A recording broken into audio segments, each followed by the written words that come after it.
Hello freshers and मेरे प्यारे droppers. आज हम बात करेंगे प्रेगनेंसी एंड एम्ब्रायोनिक डेवलपमेंट के बारे में। After implantations finger like projections appears on trophoblast. जो फिंगर लाइक जो है प्रोजेक्शन जो है ट्रोपोब्लास्ट में देखने को मिलता है। ये ट्रोपोब्लास्ट है जिसमें हमें फिंगर लाइक प्रोजेक्शंस देखने को मिलने लगता है। जिस फिंगर लाइक प्रोजेक्शंस उसको हम लोग बोलते हैं क्रोनिक विलाई। क्रोनिक विलाई जो है जो uterine tissues and maternal blood से सराउंडेड होता है। क्रोनिक विलाई किस चीज़ से सराउंडेड होता है? तो uterine tissues and maternal blood से। क्रोनिक विलाई और यूट्राइन टिश्यू को दोनों को मिला के हम प्लासेंटा का फॉर्मेशंस करते हैं। जब दोनों को मिला देते हैं तो प्लासेंटा का फॉर्मेशंस होता है।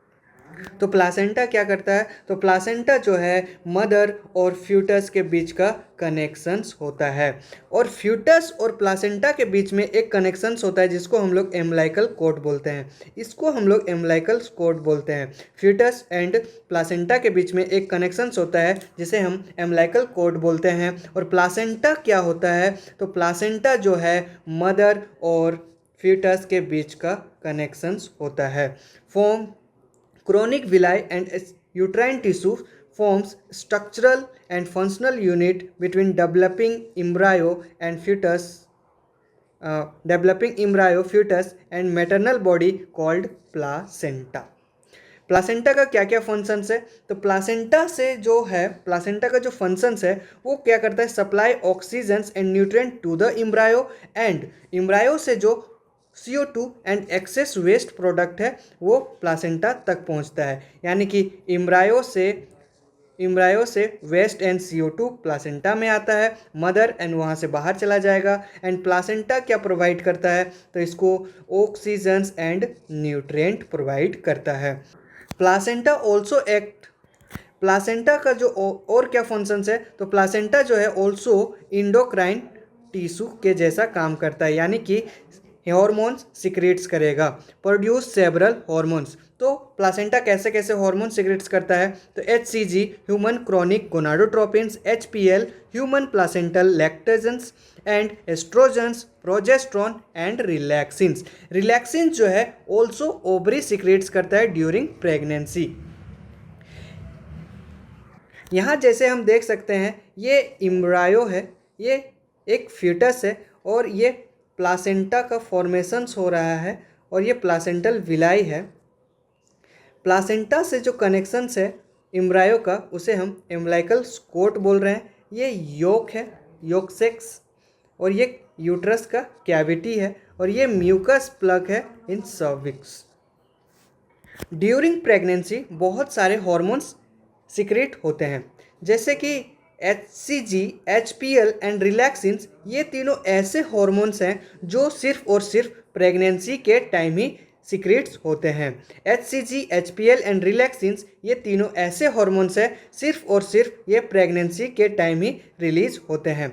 और एडिशंस में प्रेगनेंसी के टाइम्स कौन से हॉर्मोन सिक्रेट्स होते हैं? तो एस्ट्रोजन्स, प्रोजेस्ट्रॉन्स, कोर्टिसोल्स, प्रोलैक्टिन्स, थायरोक्सिन्स। और एडिशंस में क्या क्या सिक्रेट्स होते हैं? तो एस्ट्रोजन, प्रोजेस्ट्रॉन, कोर्टिसोल्स, प्रोलैक्टिन्स, थायरोक्सिन्स। और ये अपना मैटरनल ब्लड में अपना सिक्रेशंस को इंक्रीज करते हैं, और इसी वजह से जो है बहुत ज़्यादा सपोर्ट मिलता है फीटल ग्रोथ में। तो ड्यूरिंग प्रेगनेंसी कौन से हार्मोन सिक्रेट्स होते हैं? HCG, HPL, relaxin, estrogen, progesterone, cortisols, prolactin, thyroxins. और सिर्फ प्रेगनेंसी के टाइम ही सिर्फ रिलीज होने वाले हार्मोन जो हैं वो HCG, HPL एंड रिलैक्सिन्स। आफ्टर इम्प्लांटेशंस जो इनर सेल मास है वो डिफ्रेंशिएट करके एम्ब्रायो बनाता है, और एम्ब्रायो जो है वो एक्टोडर्म्स, मेजोडर्म्स एंड इंडोडर्म्स। पहले एक्टोडर्म्स एंड इंडोडर्म्स का फॉर्मेशंस हो जाता है, उसके बाद जो है मेजोडर्म्स का फॉर्मेशंस होता है, और इन तीनों जो है मिला के जो है कोई भी एडल्ट का टिश्यूज एंड ऑर्गन्स का फॉर्मेशंस करता है। और ये स्टेम सेल्स में इतना पोटेंशियल्स है कि वो एडल्ट के ऑर्गन्स का फॉर्मेशंस, पूरा एडल्ट का फॉर्मेशंस कर सकता है। तो हमने क्या देखा कि आफ्टर इम्प्लांटेशन ट्रोपोप्लास्ट में एक फिंगर लाइक प्रोजेक्शंस होता है जिसे हम क्रोनिक विलाई बोलते हैं, और क्रोनिक विलाई जो सराउंडेड था uterine tissue and maternal blood से। और वहीं मदर का जो यूट्राइन टिश्यू है और क्रोनिक विलाई दोनों को अगर मिला देते हैं तो वो प्लासेंटा का फॉर्मेशंस करता है। और प्लासेंटा क्या करता है, तो इम्ब्रायो एंड मदर के बीच का एक कनेक्शंस होता है और वो जो है स्ट्रक्चरल एंड फंक्शनल यूनिट होता है फ्यूटस एंड मैटरनल बॉडी के बीच में।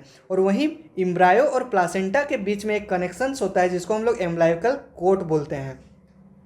बात करें अगर प्लासेंटा का फंक्शंस का, तो प्लासेंटा का जो फंक्शंस होता है वो क्या करता है, तो सप्लाई करता है oxygen and nutrient to the embryo and जो भी रिमूवल जो भी एक्सेस CO2 या फिर वेस्ट प्रोडक्ट है वो इम्ब्रायो से प्लासेंटा में लेके आता है। और भी अदर फंक्शंस होते हैं प्लासेंटा का, वहाँ के जो इंडोक्राइन टिश्यू पाए जाते हैं जिसके वजह से वो जो है हार्मोन सिक्रीट्स करते हैं like HCG, HPL, estrogen, progesterone and relaxins. और रिलैक्सिन्स जो है ओवरी भी ऑल्सो सिक्रीट्स करता है। प्रेगनेंसी के टाइम्स जो है बहुत सारे हार्मोन्स रिलीज होते हैं पूरा, लेकिन ऐसे 3 हार्मोन्स हैं जो सिर्फ और सिर्फ प्रेगनेंसी के टाइम ही रिलीज होते हैं। फीमेल के पूरे एज लाइफ में बहुत सारे हार्मोन्स सिक्रीट्स होते हैं, लेकिन ड्यूरिंग प्रेगनेंसी वो पार्टिकुलरली वही 3 हार्मोन्स जो है वो सिक्रीट्स होते हैं प्रेगनेंसी के अलावा, और वो हार्मोन्स कभी सिक्रीट्स नहीं होते हैं। वो कौन कौन से हैं, HCG, HPL एंड रिलैक्सिन्स।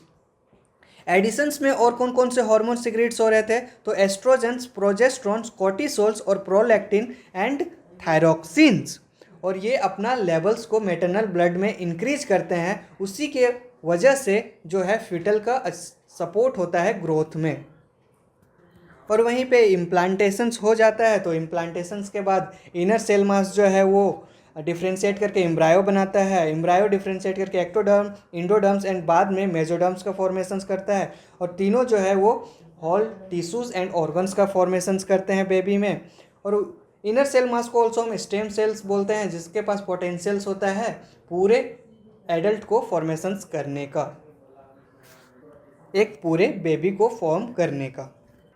अब देखते हैं एम्ब्रायो का डेवलपमेंट ड्यूरिंग प्रेगनेंसी, कि फर्स्ट मंथ क्या होगा, सेकेंड मंथ में क्या होगा, सेकेंड ट्राइमेस्टर में क्या होगा एंड थर्ड ट्राइमेस्टर में क्या होगा। ट्राइमेस्टर्स मतलब 3 मंथ्स, एक ट्राइमेस्टर्स में 3 मंथ होता है, यानी कि 9 मंथ का जो ड्यूरिंग प्रेगनेंसी होता है वो 3 ट्राइमेस्टर्स में बांटा गया है, first trimester, second trimester and third trimester. तो फर्स्ट ट्राइमेस्टर्स के अंदर आता है first month, second month and third month. तो फर्स्ट मंथ में जो बेबी एम्ब्रायो का डेवलपमेंट होता है उसमें जो फर्स्ट मंथ में हार्ट बन जाता है, एम्ब्रायो में हार्ट का फॉर्मेशंस हो जाता है।